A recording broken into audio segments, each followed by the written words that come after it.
Have you ever noticed how some people in their 70s still walk into a room like they own it? Not because they're loud or flashy, but because there's something quietly powerful about them. A kind of energy that makes you think, I hope I'm like that one day. Here's the secret most people never hear. If you're between 65 and 81 and you're still doing these 9 things, you're not just getting by. You're genuinely impressive. You're doing what most people your age have slowly given up on, often without even realizing it. And the wild part? The people around you might see it more clearly than you do. They feel it in the way you move, the way you talk, the way you still care. We're going to walk through 9 habits that quietly separate truly magnetic older adults from everyone else. And the 9th one is the one almost nobody talks about, but it can completely change how your final decades feel from the inside. If you notice yourself in even a few of these, you're already in a very rare group. Let's start with the one most people think is too late to change. Quality number 1. You still move your body on purpose. A lot of people hit 65 and hear the same message over and over. Slow down. Take it easy. You're not as young as you used to be. So they do. They sit more, rest more, avoid stairs, drive when they could walk. But here's what almost no one tells them. It's not the years that make you stiff and exhausted. It's the sitting. Research keeps showing that older adults who stay physically active have much lower rates of heart disease, stroke, and heart-related death than those who stay mostly sedentary. Even moderate movement helps. Walking, light cycling, gardening, housework, simple strength exercises. Just being consistently in motion. I once met a man in his late 70s who said, I'm not fast, but I'm stubborn. He'd had a health scare in his 60s and could barely manage a short walk without stopping. Instead of surrendering, he started with 5 minutes around the block. That was it. 5 minutes. The next week, he tried 7, then 10. Months later, he wasn't just walking. He was out on local trails, keeping up with people 10 years younger. His doctor wasn't surprised. Long-term studies show that people who stay consistently active can have 20 to 40% lower risk of dying from any cause and 30 to 40% lower risk of cardiovascular death than those who stay inactive. And here's what's really impressive. If you're still choosing to move in your late 60s or 70s, you're going against the current. You're saying, I may be older, but I'm not done living in this body. It doesn't have to be dramatic. 10 to 15 minutes of walking after a meal. A few balance exercises while you brush your teeth. Chair stretches while you watch your favorite show. A bit of light strength work with cans or small weights to keep your muscles awake. So ask yourself, do you still move on purpose most days, even a little? If you do, you're already in a group that many people will quietly admire. And the cool thing is, once your body wakes up, something else starts to wake up with it, your mind. Quality number 2. You're still learning, not just repeating. A lot of people secretly believe the brain has an expiration date. They say things like, my memory isn't what it used to be, or new technology is for young people. And then they quietly stop trying new things. The science says something very different. Your brain is not a dusty attic. It's a living network that can rewire itself all through life. That ability to adapt is called neuroplasticity, and researchers are very clear. Your brain can form new connections and learn new skills at any age if you give it enough challenge and repetition. Long-term studies suggest that people who keep learning and stay mentally engaged through education, reading, hobbies, and problem-solving may have slower cognitive decline and lower risk of dementia. Think about that. Every time you try to figure out a new app, learn a phrase in another language, pick up an instrument, or even wrestle with a tricky puzzle, you're not just passing time. You're keeping your brain wiring active. You're making it harder for age-related changes to push you around. I once heard about a retired teacher in her 70s who decided she was tired of feeling left behind by technology. She downloaded a simple coding app for kids. At first, she felt silly. She made mistakes. She got frustrated. But she kept going 10 minutes a day. A few months later, she noticed something strange. Her memory for names improved. Her conversations felt sharper. She had new stories to share with her family. That's what learning does in later life. It gives you new material for your mind to play with. If you're between 65 and 81 and you're still curious, still reading, still asking questions, still willing to learn from someone younger than you, you're already impressive. You're telling your brain, we're not done yet. We still have places to go. Maybe for you it's an online course. Maybe it's finally understanding your smartphone. Maybe it's a book on a topic you've never explored. It doesn't matter how small it is. What matters is that you're still stretching. And when you combine an active mind with another rare trait, the ability to laugh at life and at yourself, you become even more magnetic. Quality number 3, you can still laugh, especially at yourself. As the years go by, life gives you plenty of reasons to be serious. Losses, aches, paperwork, doctor visits. Many people quietly decide that laughter is for younger days, and that dignity means keeping a straight face. But your body and mind don't agree. Laughter is not childish, it's medicine. Studies suggest that laughing can reduce stress hormones, support your immune system, and even help lower blood pressure and improve circulation. For older adults, regular laughter has been tied to better mood, less anxiety, and more resilience. Think of the older person in your life who always has a gentle joke ready. The grandma who turns her senior moments into shared laughter. The grandpa who can make a nurse smile even on a hard day. You feel drawn to them, don't you? It's not that their life is easier. It's that they refuse to let heaviness be the only flavor. One man in his mid-70s told a researcher that he started forcing himself to watch 10 minutes of comedy every night when he felt himself getting grumpier and more withdrawn. At first, he barely smiled. It felt fake. But over time, laughing, even when he didn't feel like it, seemed to crack something open. His body relaxed. His shoulders loosened. He found it easier to talk to people again. He slept better. If you're still able to laugh at your mistakes, to find something mildly ridiculous in the way life works, you're not childish, you're strong. You're choosing not to let stress dominate your nervous system.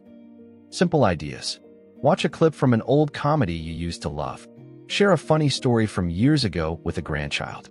Text a silly emoji to someone and see what comes back. If that playful spark is still alive in you, it makes everything else you do more attractive, especially when it comes to the next rare habit, protecting your relationships instead of pulling away. Quality number 4, you protect your connections instead of hiding. As people age, it's very easy to start shrinking your world. Friends move away, loved ones pass on, children get busy. Suddenly the house feels quieter, and it's tempting to tell yourself, I don't want to bother anyone. But loneliness doesn't just hurt emotionally, it affects your body. Major reviews show that people with strong social relationships have about a 50% higher chance of surviving over many years compared with those who are more isolated. Recent reports from health researchers and the WHO links social connection with better mental health, lower risk of dementia, and reduced risk of early death. On top of that, newer studies in older adults suggest that being socially engaged, going out, volunteering, playing games with others, can reduce frailty and even help people regain strength. So if you're 65 to 81 and you still call or message your friends, show up to group activities, even when it feels easier to stay home, volunteer, join clubs, or make the effort to meet new people, you're doing something incredibly impressive. You're fighting one of the toughest forces of aging, the pull toward isolation. I think of a widower who spent months after his wife's passing eating dinner alone. He felt guilty for being alive, and he told himself nobody wanted an old man at their table. One day, his daughter signed him up for a local volunteer group, helping sort donations. He went reluctantly. He stayed quiet. But after a few weeks, names turned into friends. Tasks turned into inside jokes. He started staying afterward for coffee. Months later, when someone asked how he was doing, he said, I still miss her every day, but now I'm needed again. And that helps. If you're still willing to text first, call first, knock first, join first, you're braver than you may realize. You're building a protective shield around your heart and your health. And as your world fills with people again, something interesting happens. It suddenly feels worth it to show up as your best self on the outside too. That leads to the next habit many people underestimate. Quality number 5. You dress for how you want to feel, not for your age. Somewhere along the way, a lot of older adults get handed an invisible dress code. Neutral colors, shapeless outfits, nothing too bold. It's like the world expects them to fade into the background. But psychology research shows something fascinating. What you wear doesn't just change how others see you. It changes how you see you. This idea is often called enclothed cognition. Studies suggest that clothing associated with certain qualities, like competence or creativity, can actually influence your confidence, focus, and performance. So when a person in their 70s chooses a bright scarf instead of another gray sweater, or a well-fitting jacket instead of the same old cardigan, they're not being vain. They're sending signals to their own brain. I still matter. I'm still here. I remember hearing about a woman in her 70s who wore only beige and brown for years. She felt too old for color. One day her granddaughter convinced her to try a deep red scarf. She felt strange at first, almost embarrassed. But when she walked into her senior center, 3 people complimented her before she even sat down. That night she said, "It's not just the color. It's that I remembered I'm allowed to enjoy myself." From there, she added a patterned blouse, then some modern glasses. Her posture changed. Her voice got a little louder. She smiled more. If you're still putting effort into your appearance, not to pretend you're 25 again, but to feel like the best you at this age, that's impressive. You're refusing to disappear. You don't need a whole new wardrobe to do this. Pick one color that makes you feel alive and wear it more often. Invest in a pair of comfortable but stylish shoes you actually love. Keep one feel-good outfit ready for days when your mood needs a nudge. When you choose clothes that express your personality instead of the stereotype of your age, you walk differently. You interact differently. And that makes it easier to face the next big challenge of later life: constant change. Quality number 6. You're still willing to adapt. Change hits harder as the years go by. New technology, new neighborhoods, new health routines, new family dynamics. Many people respond by digging in their heels. They say things like, "We never used to do it this way," or "I'm too old to learn that." But remember neuroplasticity, the brain's ability to adapt. That same principle applies here. When older adults keep learning new tools and adjusting to new situations, they're not just surviving. They're training their brain to stay flexible. Harvard experts note that engaging in new activities can help preserve and even enhance cognitive function as we age. Adaptability can look very ordinary from the outside, but it's extraordinary inside. It shows up when you learn to use video calls so you can see your grandchildren's faces. Adjust your diet because your doctor says your heart needs it. Decide to move to a smaller place and find joy in a different routine. Try out a new hobby even if you're sure you'll be bad at it at first. I heard about a man in his late 70s who had always used a landline. When his grandkids moved away, they kept saying, "We'll video call you."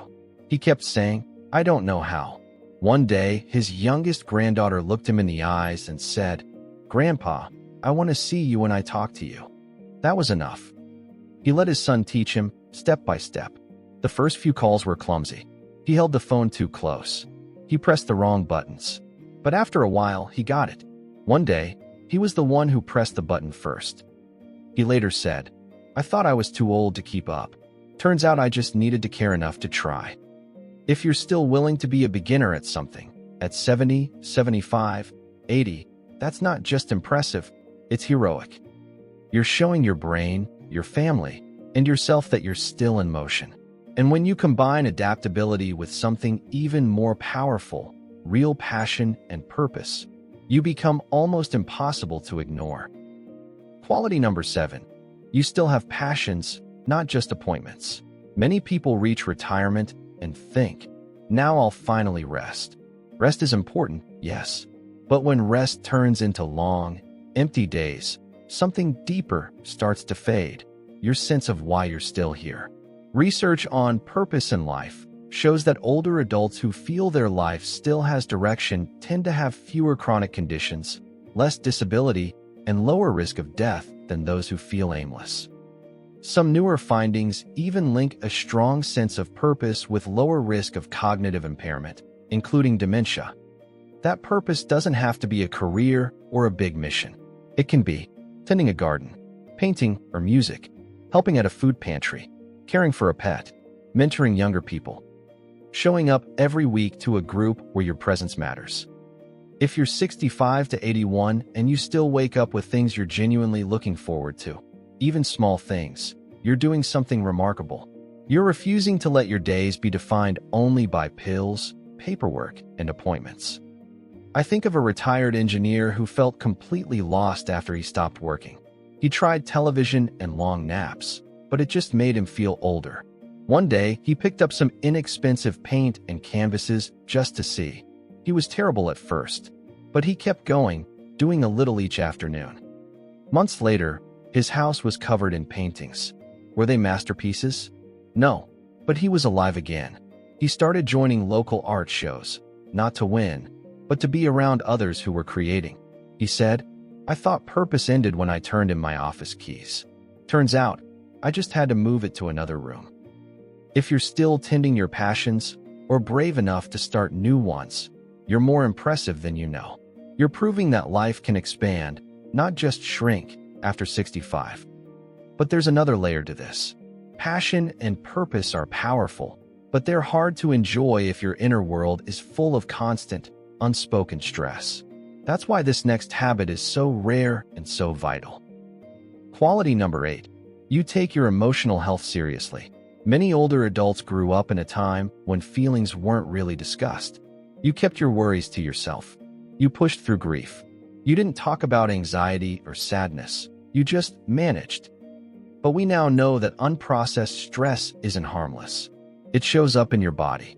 High and chronic stress levels can raise cortisol, a stress hormone linked with heart disease, weakened immunity, and lower quality of life, especially in older adults. Newer research suggests that programs focused on resilience, stress management, and emotional skills can actually lower cortisol levels and improve emotional well-being in older adults. Frontiers +1, even simple practices like nature walks, breathing exercises, and mindfulness can make measurable differences. So if you're 65 to 81 and you've done any of the following, you're quietly doing something very strong. You've allowed yourself to cry without apologizing. You've told a friend, "I'm not okay. Can we talk?" You've joined a support group instead of carrying your pain alone. You've tried therapy, counseling, or spiritual guidance when things felt too heavy. You've learned to pause and breathe when your mind starts racing. That's not weakness. That's wisdom. It means you finally understand that your inner world matters as much as your blood pressure readings. I think of a woman who spent 70 years being the strong one in her family. She never complained, never asked for support. When her husband died, she tried to keep everything inside. Eventually, her doctor gently suggested a support group for older adults dealing with loss. She resisted at first. "I'm not the support group type," she said. But she went. She sat in the back. She listened to others talk. One day, she spoke up and said, "I'm tired of pretending I'm okay." She cried in front of strangers for the first time in her life. Months later, she said, "I still hurt, but the hurt is not strangling me anymore. It's like I can breathe around it." If you've learned to treat your emotional health as real health, to rest when you're overwhelmed, to talk when you need to ask for help, that's deeply impressive. You're breaking patterns that lasted decades. And all of this prepares you for the final habit, the one almost everyone overlooks. It doesn't just change how long you live. It changes how you live each day. Quality number 9. You practice gratitude on purpose. As we age, it becomes very easy to count what we've lost. People, abilities, roles, plans. If you're not careful, your mind will make list after list of what's gone. But research on gratitude shows something extraordinary. People who regularly practice gratitude tend to feel happier, have better relationships, sleep better, and may even enjoy better physical health. Good +5 gratitude has been linked to lower stress, better heart markers, and a more resilient nervous system. Here's why this is so powerful at 65 to 81. You know life is not perfect. You've lived through loss and disappointment. So when you say, "I'm grateful," it carries real weight. It isn't naive. It's brave. One older man spent years complaining about his health, his finances, and how the world has changed. His family started avoiding long conversations with him because they always felt heavy. Then someone gave him a simple assignment. Every night, before bed, write down 3 things he was thankful for that day. Not big things, just anything. A warm blanket, a funny video, a call from a friend. At first he rolled his eyes, but he tried it. The first week felt forced. The second week got a little easier. After a month, something shifted. He started noticing small kindnesses during the day because he knew he'd be writing later. He complained less without even trying. He slept better. His family noticed that phone calls with him felt lighter. His circumstances hadn't dramatically changed. He had. If you're 65 to 81 and you still say thank you and mean it. Notice small joys, a sunrise, a grandchild's laugh, a meal shared. Keep a mental or written list of what's still good in your life. Speak more often about what you appreciate than what you resent. Then you're doing something almost magical. You're choosing your focus. You're training your brain to see possibility instead of only decline. Gratitude doesn't deny pain. It simply refuses to let pain have the final word. Tonight, before you go to bed, try this. Think of 3 specific things you're grateful for today. Not in your whole life. Today. Maybe it's that your legs carried you to the mailbox. Maybe it's that you had a hot cup of tea. Maybe it's that someone thought of you, even for a moment. Do that again tomorrow. And the next day. Over time, you might look in the mirror and realize, I'm older, but I'm not done shining. And that is more impressive than most people will ever understand. Your one small commitment. We've walked through 9 powerful habits that make someone between 65 and 81 quietly magnetic. You keep your body moving. You keep your mind learning. You still laugh, especially at yourself. You protect and nurture your relationships. You dress in ways that make you feel alive, not invisible. You adapt to change instead of running from it. You keep your passions and purpose burning. You treat your emotional health as real health. You practice gratitude on purpose, not by accident. Knowing these is a good start, but knowledge only changes your life when you pick one small thing and actually do it. So here's my question for you, my friend. What is the one tiny commitment you're willing to make to yourself this week? Maybe it's, I'll walk for 15 minutes after lunch today. I'll call a friend I haven't talked to in months. I'll try to learn one new feature on my phone. I'll write down 3 things I'm grateful for tonight. Pick one, just one. Then, if you're comfortable, share it in the comments. Not to impress anyone, but to inspire someone else your age who might feel alone. You never know who will read your words and think, if they can do it, maybe I can too. If this video gave you even a little spark, if it made you feel seen, or a bit more hopeful about your own aging, please tap that like button. It really does help this message reach more people who need it. And if you'd like to keep walking this journey with us, learning simple, powerful ways to make your later years brighter, more meaningful, and more you, go ahead and hit subscribe. You're not just subscribing to a channel, you're joining a community that believes your story is not over yet. Finally, think of one person, maybe a parent, a friend, a neighbor, who might need to hear this today. Someone who doesn't realize how impressive they already are. Send this video to them. That little act of kindness might be a turning point in how they see themselves. Thank you for spending your time and your attention here with me. Stay healthy, stay curious, stay grateful, and never forget, if you're still doing even a few of these 9 things, you are truly, deeply impressive.